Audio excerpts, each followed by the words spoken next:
All right, thank you. So this morning we have a very, very special guest. This is Helen Farkas, who, as you know, is a Holocaust survivor. And she's going to be sharing her story with you today. Lauren Isaacson will actually introduce her, so I'll let Lauren do that formal introduction. And Mrs. Farkas' talk will be followed by questions and answers. So you'll have an opportunity at the end to ask some questions and also purchase her book if you're interested. Her book is called Remember the Holocaust, and the proceeds from that book go directly to Holocaust education. Go ahead, Lauren. Helen Farkas is one of the few Romanian-born Holocaust survivors now living in the Bay Area. During her time in the camps, she was in her late teens. 75 years later, she is still proudly sharing her experiences from the infamous Death March and of her encampment in Auschwitz. I have had the pleasure of getting to know Ms. Farkas over the years and hearing her speak several times. As my grandfather was also a survivor of Auschwitz, Ms. Farkas' story is especially impactful to me. Without further ado, I could not be more honored to introduce you to Ms. Helen Farkas.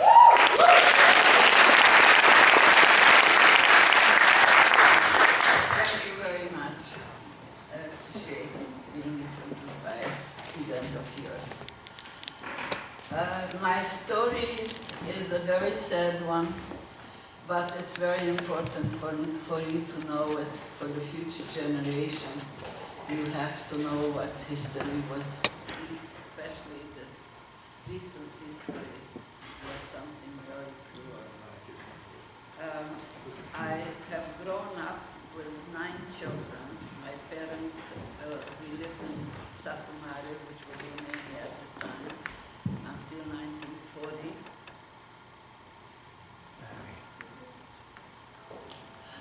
Until 1940, I was born under the Romanian regime, which is Transylvania. You probably heard or read about it.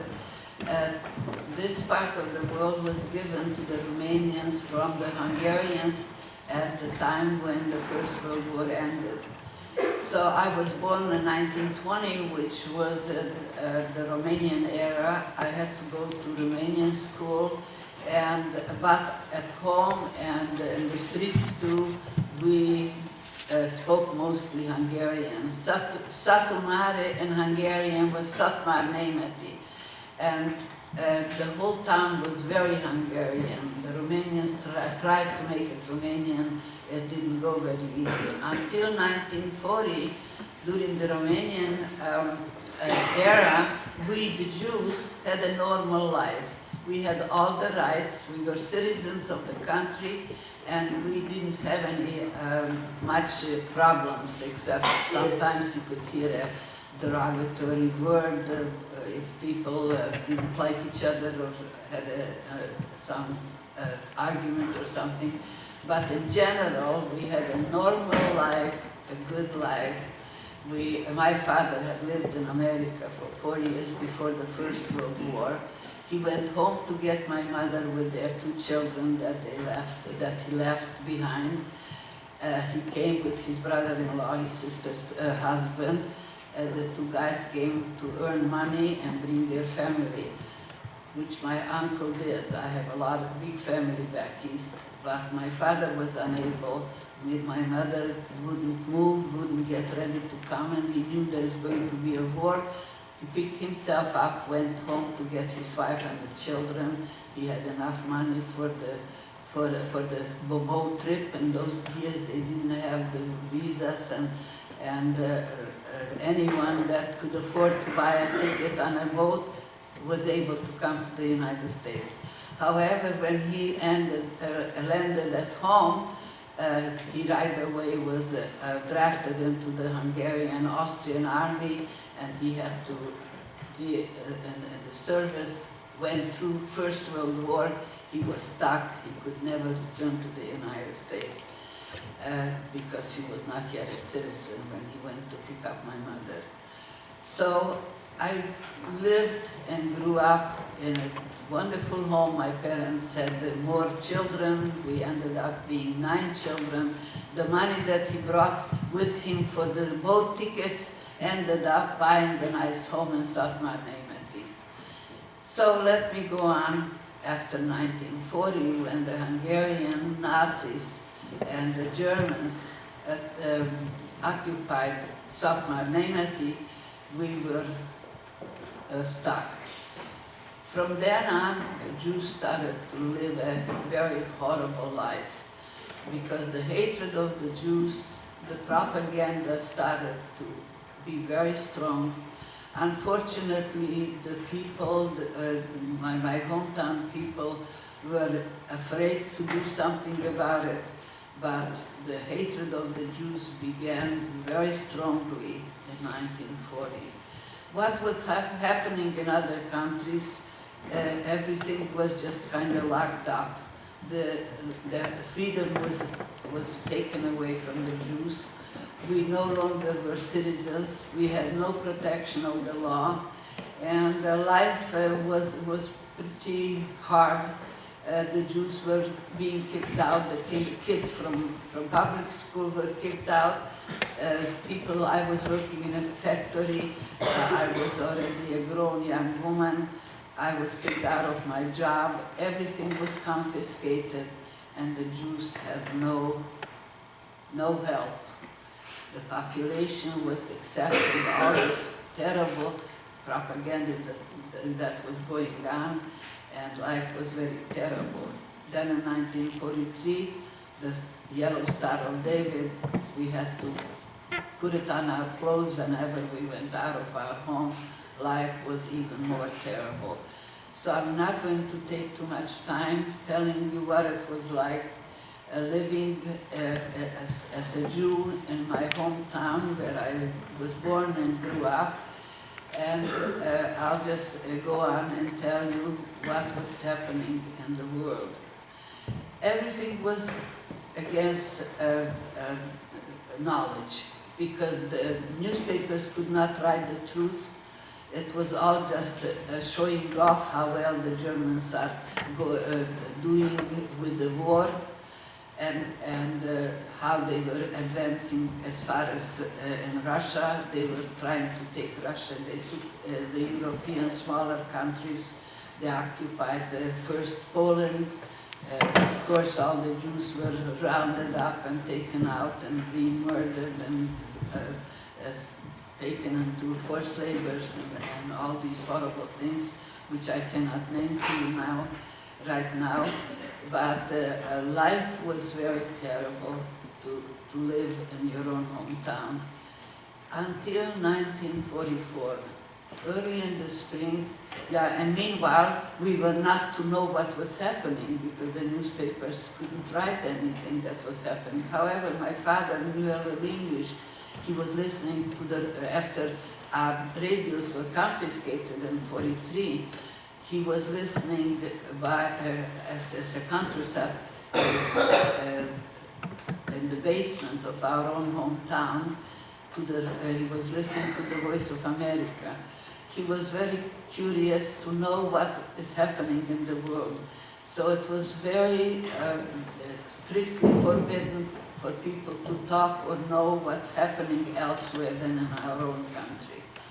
But we knew of the atrocities, of the horrible murders, of the Jews being rounded up wherever the Germans occupied the lands, where the Jews were being murdered. And all these horrible stories, we started asking my father, don't listen to the Voice of America, it's all propaganda. It cannot be true, the world would not allow this to happen, that men, women, and children would be murdered like they were finding where the Germans started to be retracted back to their country because they started being beaten by the Russians and the Allies. So mass graves were being found with hundreds of men, women, and children, and they were all Jewish. Now and then here a Catholic, there a Catholic, and they were against the law. Then many of them had the same fate as the Jews had.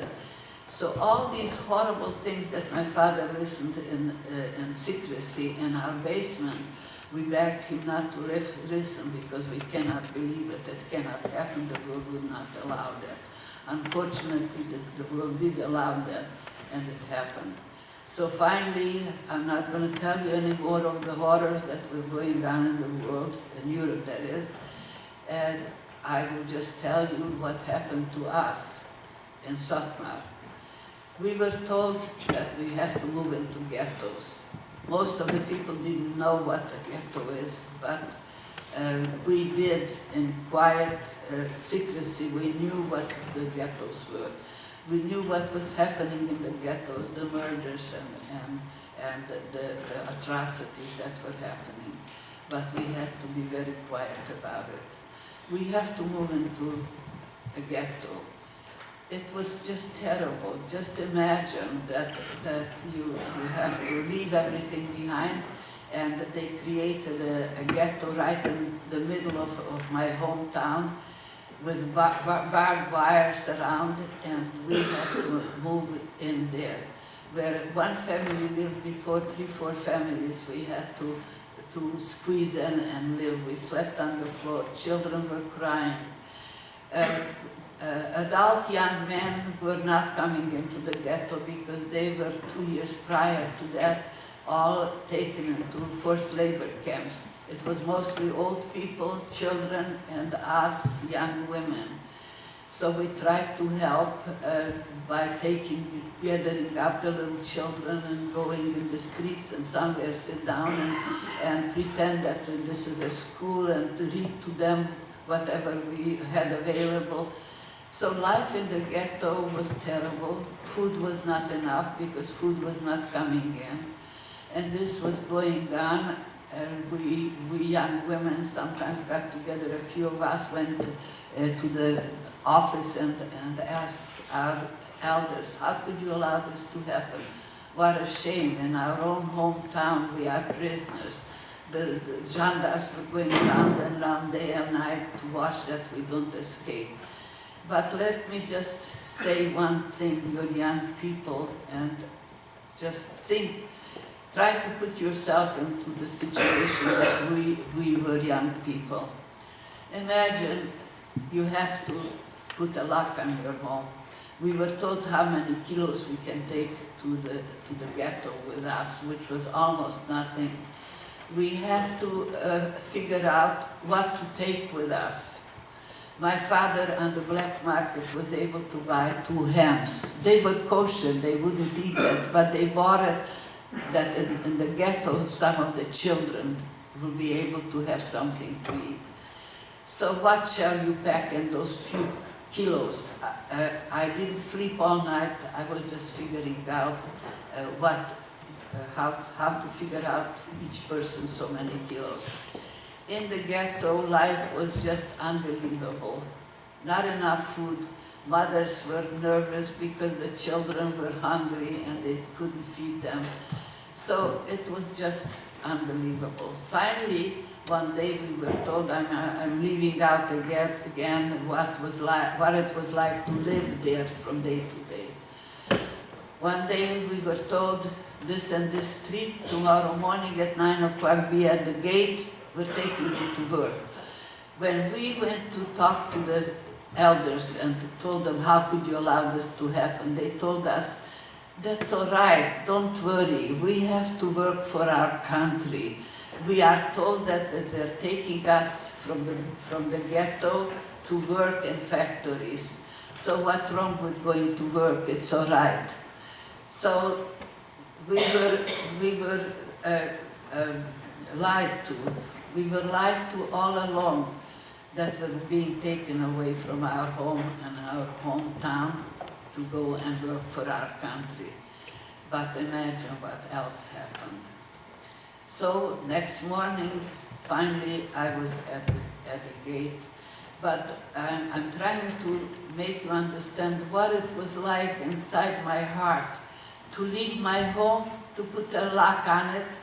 What are you going to do with the dog and cat, our pets? My parents took them away, far away, to leave them with some non-Jewish friends of ours.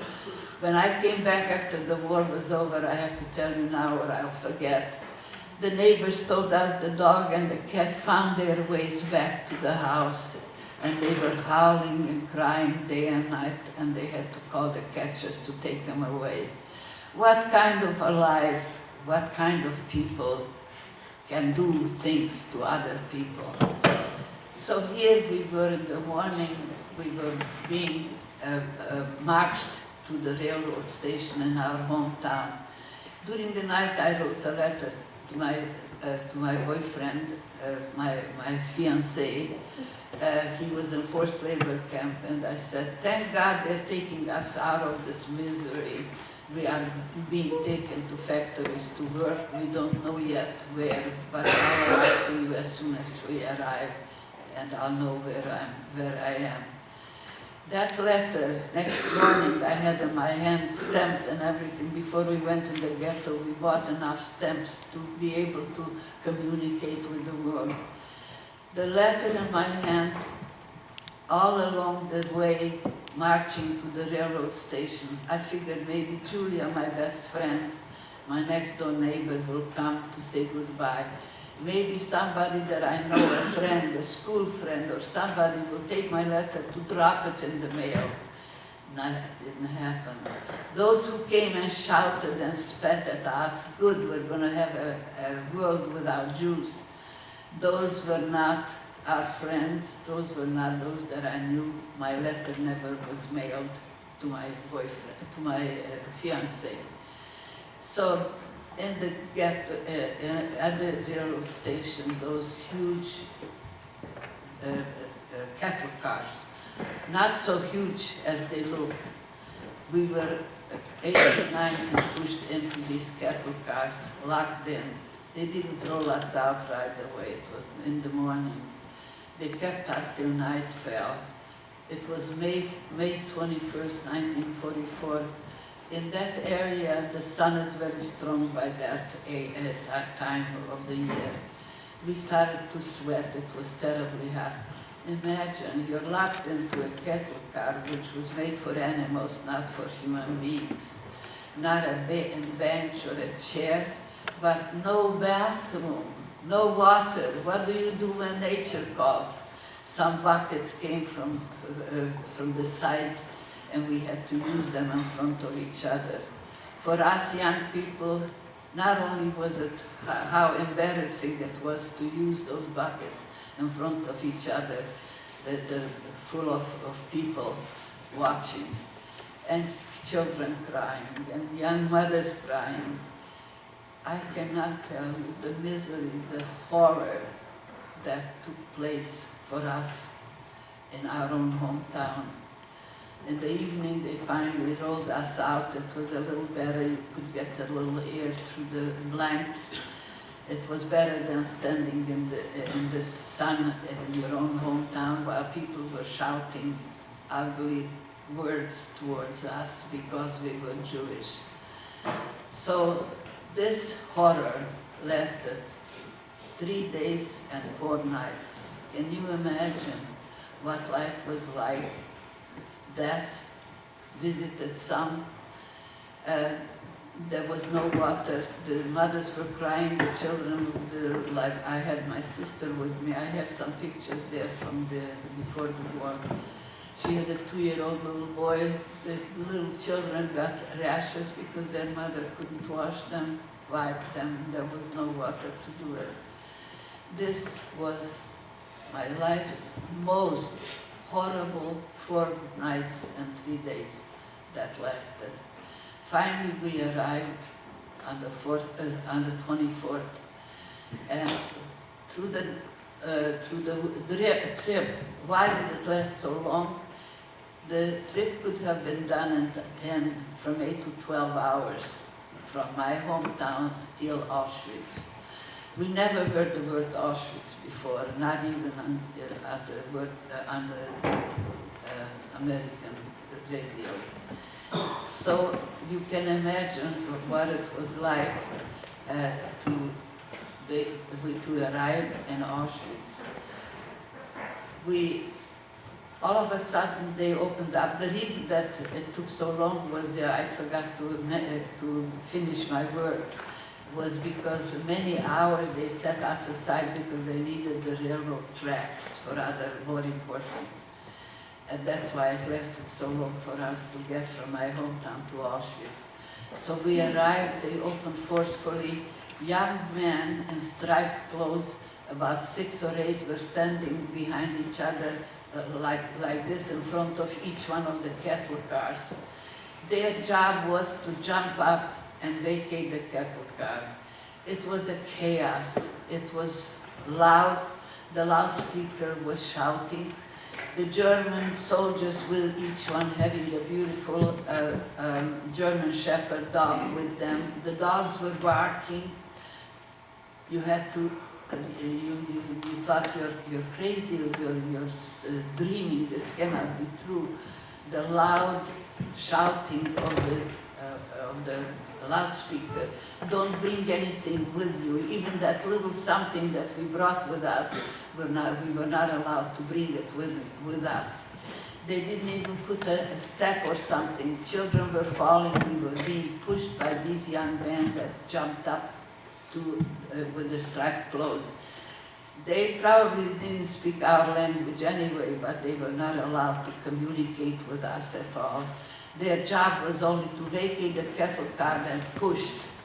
But meanwhile, very quietly, they were going around like my sister had her child in her arms, and she was, and we were being pushed, so we jumped. We decided we'll jump back. Her mother-in-law grabbed the baby, and while we were trying to jump back to get something from the cattle car, they were being pushed away. For us, we saw we cannot make it. We turned around, there was Dr. Josef Mengele. He was the one who decided who will live and who will die. He just showed like this and like this. Ethel and I, my sister, was showing, and me were showing to the right, but our parents and her little boy and her mother-in-law's arms were being pushed away from us. She was running to get to them. We didn't know what is happening. We didn't know that if you had a child with you or children with you, you were sent to the left. We didn't know that they're taking them straight to the gas chambers to murder them. So my sister and I, we ended up on the right. They took our clothes off. We had to go through a ritual of a little bath. They cut our hair. They put us into Lager C. Lager C was a distribution lager. There were 11 barracks. My English is failing sometimes. In those barracks, each one held 1,000 young women. We were all ready for hard labor. That's why Josef Mengele chose us to live, because they wanted to use us for hard work. Excuse me. So life in Auschwitz, I'm not going to tell you how horrible it was. First of all, we were freezing without our clothes. Everything was taken away from us, even the hair. Wherever we grew hair was taken away from us. We were freezing, we were hungry, and the broken tester came out in the morning and told us where we are and what is happening. We did not believe a word she was saying. It cannot be true. Actually, they didn't bring us to work. They brought us to be murdered. So this was going on. No food was given to us. We had to stay every single day, 5 in a row for hours and hours, thousands of us. 31,000 of us were all the young women in this Lager C. From there, the doctors came to select, and there is a story about my niece, my sister, whom we met in Auschwitz, who came from a different town where they lived. She had polio when she was a child, and Mengele didn't notice that one of her legs is shorter. If he did, he would have sent her to the left. Here we had to be very careful not to be going through selections, because any doctor that would see her would send her to the left. Those sent to the left were sent to the gas chambers. Those of us who were sent over the doctor's examination were kept for hard labor. So we lived until like this with very little food, very unbelievable life which you cannot imagine, till October. In October they took us to Silesia to work in the frozen earth. They tried to save Silesians by digging ditches. That's what we did until January. Now we know what January was. That was the time that Auschwitz was liberated. We were not liberated until 5th of May, because we were in Silesia. Only Auschwitz was liberated by the Russians. So we had to suffer that much longer from January. January, what they did was they put us on the route to on the death march. For some reason, they always took 2,000 of us. So we were on the road all along till the war ended. My sister and I, we escaped around spring. We were able to end up in a school where in Czechoslovakia. You'll have to read the book to know all this which I'm skipping. We ended up in Czechoslovakia in a school where the Hungarian Nazis were being kept with food and lodging and everything. Since we knew how to write and read and speak the Hungarian language, we were able to get in there as Hungarian Nazis. And that's where we were liberated by the American. And that's how, there's the other story, how we were able to get to America. So it's just in a nutshell what I have told you normally in the short time that I have to speak to you. If you have some questions, you can direct them to Adrian now, and I will answer to you as long as we have the time given for my program today. Thank you very much. I only want to tell you something very shortly. You are Americans. Be very proud of that. Don't forget that you're American no matter where you will be. And protect this country. And protect this life, because by now it's very easy to just lose life in general by the bombs and the inventions that have happened since I'm in the United States. I want you to remember that we're all the same. No matter what color our skin or the clothes we wear or the religion we have to respect ourselves and each other. And don't hate, because hate is destructive. You're destroying yourself when you hate. Turn it into love, because love will keep us alive, all of us, and harmony is the most important. From your parents, from your siblings, from your home on, you have to remember that you're part of this life, part of this world, and respect. That might make this world a better place. This is all I could do for God has given me a long life, that I have been going and speaking to you by the thousands through the decades since I came to the United States. Thank you very much for being a good audience, but please remember, tell your children, your children's children, hatred is destructive. Turn it into love.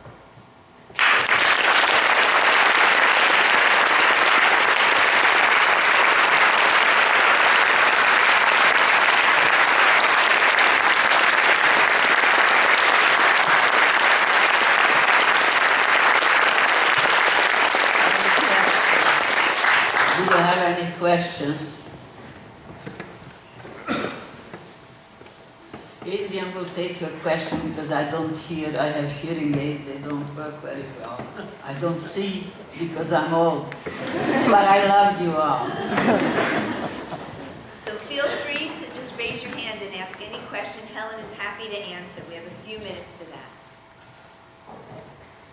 Yeah. Was there any resistance movement in her town? What was going on like that?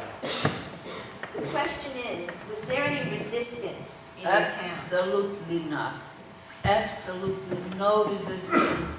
Nobody lifted a finger for us. Nobody said, don't take my neighbor, don't take my friend, don't take my relative, because there were mixed marriages then too. No, never. People were just chicken. Helen, what about resistance at Auschwitz? Did you experience any of that? There was no way of doing anything. You were so lethargic. You were knowing that you cannot touch the wires because they had electricity. Some that were tired of living this horror saw to it whenever they could touch the wire. There was no resistance among us. We were all just old, young, not old. I mean, we were just all young women. Remember, there were no men among us. There were no families. We had to make families because those who were alone very soon perished. We always had to see that somebody is there for you because you had to be somebody for that person. So we always tried to make like family. We got ourselves on the death march. We got a group of 10, 12 of us that we were the SS, we called them SOS, we called each other, come on with your help. Because on the death march, on the end of the line, if you couldn't walk, you were shot to death and left behind. We didn't even bury anybody. And that's what life was. You were alive until you were able to march. 18, 20 kilometers a day, no food. Very seldom. Every night you had to be locked in because the German soldier had to have a life. They had to go out and have themselves a night to go eat and sleep somewhere. There was a cattle car that came along, not a cattle car actually, a little carriage, where they had their teepees, they had their blankets, and if you were between towns or villages, then they just set up. Some of them were sitting with their guns, and we had to lie flat on the snow. So we lost many of us who froze to death through the night. In the morning, they were dead.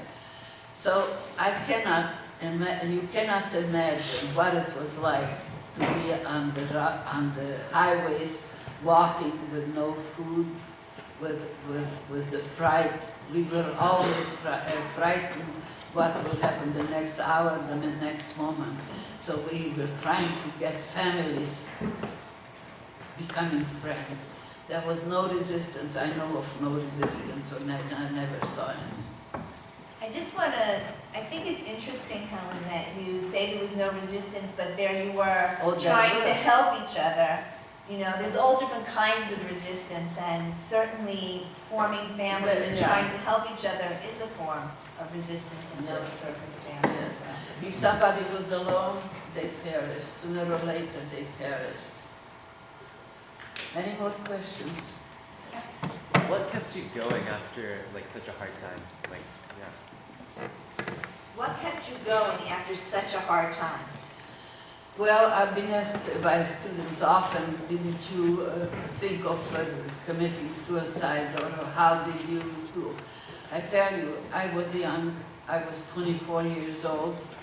I was engaged. I was in love. I wanted life. I was ready to be married with my fiancé, but our parents talked us out of it. The war is almost over. They are lying when they're saying in the newspapers that they are going ahead into Russia as far as Stalingrad. It's all lies. It's not true. They are losing. So they talked us out of getting married. So I had all the reasons to just go with whatever was given me or us, I should say. I was with my sister Ethel, who was a wreck herself because she lost her 2-year-old little boy. With her mother-in-law, he was taken into the gas chambers. She was crying day and night after her little Yuriko. That was his name, Hungarian, Yuriko. She was crying Yuriko day and night. So such was life. Yes? Did you ever see your fiance or best friend again? Did you ever see your fiancé again? Yes, we were very lucky. He was a very well-known soccer player in Satmar, in the area of Satmar. And when they were, in 1942, when they were drafted into the forced labor camp, the Jewish young men, they didn't get the uniform, they just had a band on their arms. So he was a well-known soccer player, and unofficially each Hungarian battalion tried to put together a team for their own enjoyment, for their own entertainment. So they chose my fiancé and his best friend. My fiancé was a center forward, and he was the one that kicked the goals. And his best friend was the goalie.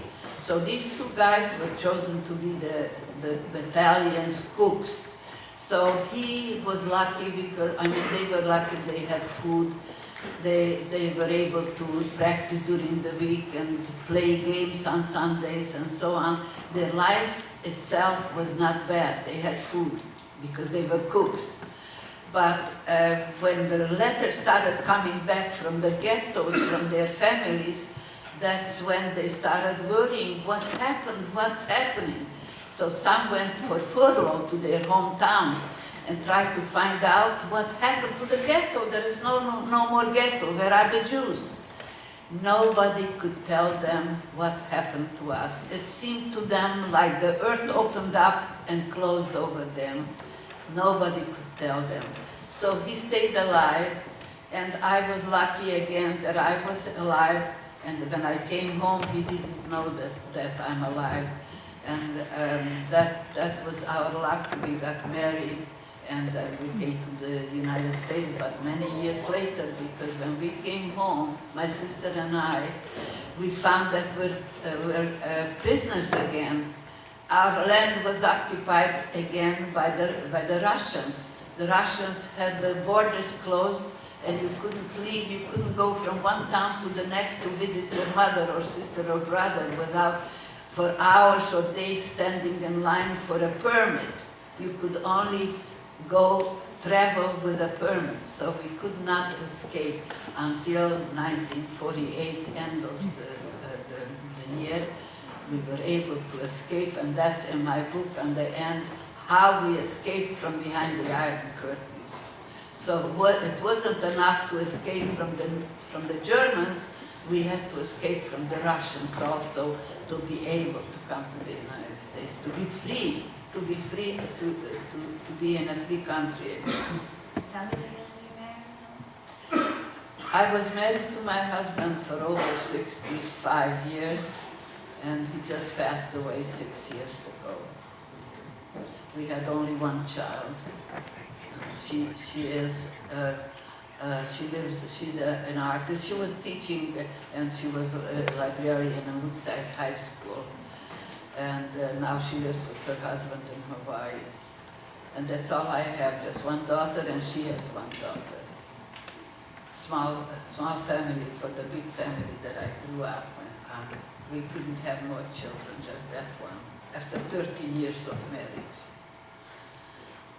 Yes, question. Actually, not that much of a question, but speaking of resistance, first I would like to thank Helen for being here with us today. Before the assembly, I had a chance to have a chat in Hungarian, our own common mother language, with Helen. And on more than one account, I can really associate my story with hers, because I also had to leave my country for freedom to come here to the United States. And also, I deeply can really associate with those moments which Helen had to go through. I was 6 years old, and speaking of resistance, in my little town of 3,000 people, there were only two religions, Catholics and Jews. More than a dozen Jewish families, and I was 6 years old on my mother's side when they were rounding up the Jewish families into that village square. We didn't know what was happening. There was no resistance, but there was solidarity. Mothers and us children were crying. My little friend, 6 years old Joey, a Jewish boy, was taken. We didn't know where to. We were crying because we were suspecting what was happening. We could only hope that they returned. Thank God, most of them returned. Not all of them. Most of them returned. They could not resist because fear. Their faith would have been the same. Shot them dead. But there was solidarity. Those people in the villages, at least in mine, made it sure that those homes were intact. And a year later, because that was in 1944, towards the end of the war, when they returned, they were welcomed back in the same community. And pray to God and hope that will never, never happen again. You can be proud of your people, because very seldom do I hear stories like that the Jews have returned. Unfortunately, not one old person came back to Sokmar. I stayed there until end of 1948, and it was just some of us young people that came back. So I'm very thankful and grateful to your people that they were able to get their Jews back. Because those few that, like Julia, my best friend, she said, my Jews. Everybody had a Jew, but it seemed that way, you know. But it was brave of them. And as for resistance, it's so easy to think of well, there was resistance, there was no resistance. It was impossible to resist like a family, I mean a town of 300 people or families. How could they go against the German Wehrmacht or the German Nazi? So, you know, everybody wants to live. They were afraid. They were afraid to do something, because the motto was, if you help a Jew, you're a Jew, you go with him. So, you know, I can understand that. I can understand my hometown that they didn't do. I know of not. There was one young woman. She became our friend, very close friend here in America. That she saved a little girl. The girl was playing in their yard all the time, and when her parents had to go, then they gave the little girl to her, and she raised her. She raised her up. You probably knew Leitch's wife. So I'm really grateful to your people. Thank you very much. And thank you all. Thank you all for inviting us here. We're very honored to be here with you.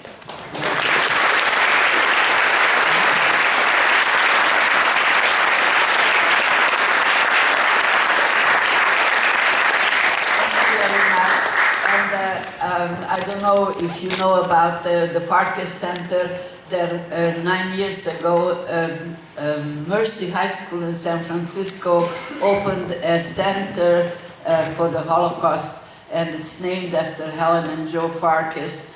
You say it further because I don't understand. I cannot speak so well about what is happening and what it's for. We have books there.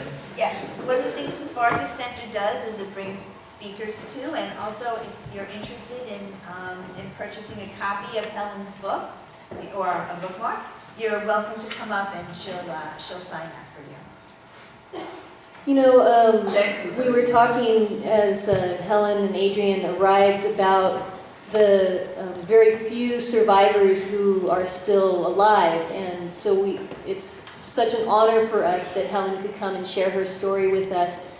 In the Literature of Witness class, we talk about people who have been silenced, and there are thousands, millions of people who were silenced during the Holocaust. Today, you got to hear one of the voices that has not yet been silenced. And I hope you'll keep that in your heart and be able to carry it forward and be a voice in the future for those who have been quieted by others. So thank you again for being a great audience. Please, one more round of applause for them.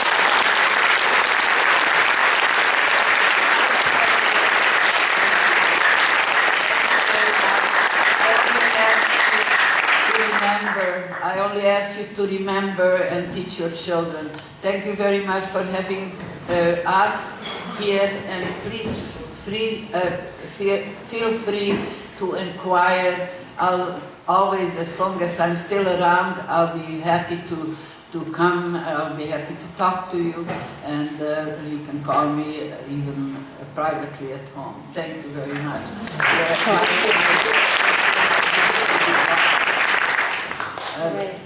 This way you can get it. I think they don't charge for delivering. It's only $10, and it's history. It's history, hopefully never happening again.